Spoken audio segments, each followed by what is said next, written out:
So I think one of the things that's really interesting is people talk about fragmentation, right, across these viewership platforms, which definitely accelerated during COVID, no doubt, is that now you can come to a place like Paramount where you used to be able to buy linear, digital, kind of separately.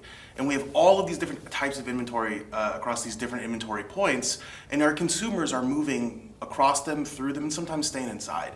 So when we think about convergent buying, it's no longer enough to just buy TV and buy digital.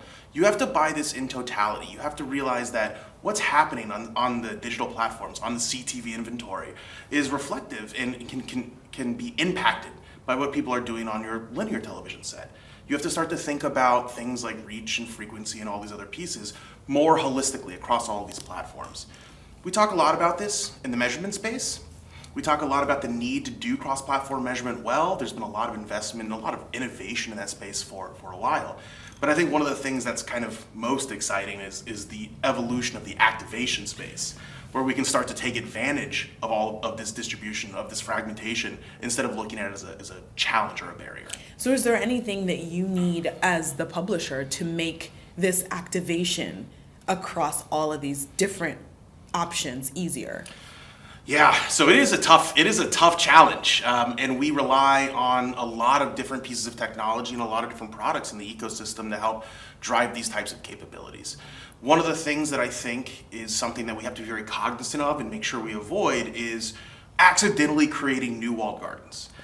We hear a lot about clean rooms and all these other pieces that are kind of popping up, but I think there is a real risk that if we kind of firewall all of our information and our activation within our own publisher walls, even if we're doing a really good job with our convergent activation just inside of Paramount, we need it to be more reflective of how our buyers are looking at their campaigns in totality.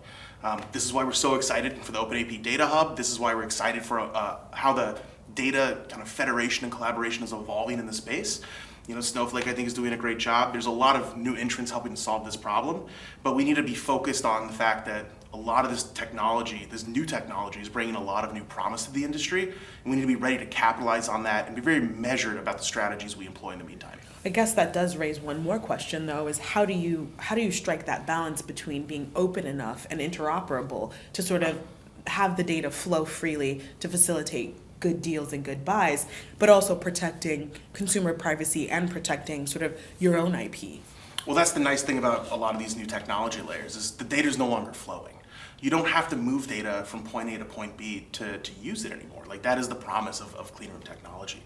And as we think about how we can continue to expand that approach, not just, between one publisher and one buyer, but instead into a larger ecosystem, a publisher and buyer ecosystem, we can get broader and broader views and more usable assets and data looks without actually compromising any of those other of any privacy concern or any of those other pieces. And I think that's what's the most exciting, is that as we continue to become more privacy focused, technology is allowing us to actually continue to evolve our activation and measurement capabilities.